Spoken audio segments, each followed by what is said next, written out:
On a au niveau de la municipalité des nouveaux districts électoraux qui sont en train de se dessiner pour les prochaines élections parce que la population a beaucoup bougé d'un district à l'autre. Alors, je ne sais pas qui de vous deux a les chiffres exacts là, et peut nous guider, là, savoir quel district va changer.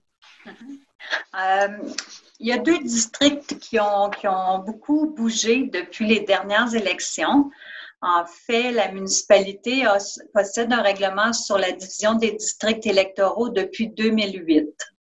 Dans la loi Élections Québec, si la population d'un district est modifiée de plus de 25 donc soit plus 25 de population ou moins 25 de population par rapport au règlement de 2008, on doit modifier les frontières des districts et ça doit se faire dans la loi 1 an et demi avant les prochaines élections.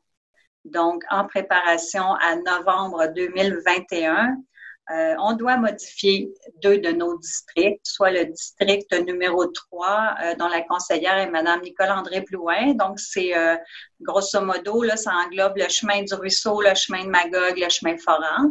Donc, ce secteur-là a diminué de 29 de sa population. Donc, il est à moins 29 Qu'est-ce qui explique une baisse si importante? Je pourrais pas dire. Je suis plus en mesure d'expliquer pourquoi d'autres districts ont augmenté. Les districts qui augmentent se trouvent proches des lacs. Ce district-là est le long de la 108. Je sais pas, je pourrais pas l'expliquer. Peut-être que monsieur le maire a plus l'historique que moi pour cette section-là. Non, on ne l'a pas analysé comme tel. On a regardé les chiffres.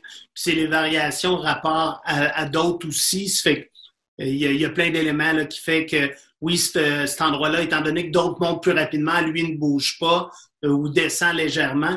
Puis, on parle de résidence permanente à ce moment-là qui a aussi un impact. Donc, c'est le nombre de personnes qui ont le droit de voter, mais c'est pas égal d'une maison à l'autre. Une maison où il y a 6 personnes de plus de 18 ans ont le droit de voter dans la municipalité, mais si c'est une résidence secondaire, donc une même maison de la même grandeur, mais qu'il y a une seule personne qui a le droit d'aller voter, ça crée aussi, là, entre les résidences permanentes et les résidences secondaires, une variation dans le nombre de votes. Là. Parfait. Madame Labelle, est-ce que vous aviez fini de nous dire quels sont les districts là, qui vont changer? Non, il y aurait le secteur 6 aussi, le secteur dont la conseillère est Sylvie Martel. C'est un secteur qui se trouve au nord du chemin Bachand, le long du chemin du lac, la route 216. Donc, il y a eu plus d'augmentation dans ce secteur-là. On était rendu à plus 26 d'augmentation de la population. Ça s'explique, bien sûr, parce qu'il y a le chemin du lac, puis il y a eu le long du chemin du lac plusieurs constructions de maisons. Les secteurs 3 et 6 ne se touchent pas, donc je pouvais pas travailler en faisant un vase communicant en augmentant une pour diminuer l'autre. Donc, il a fallu également modifier le secteur 5 dont la conseillère est Lina Courtois.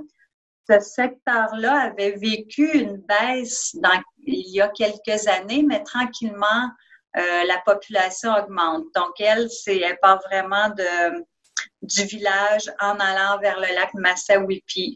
Ça englobe North-Atlee, rue Caroline, rue Gingras, chemin Simard. Donc, ce secteur-là aussi est légèrement modifié.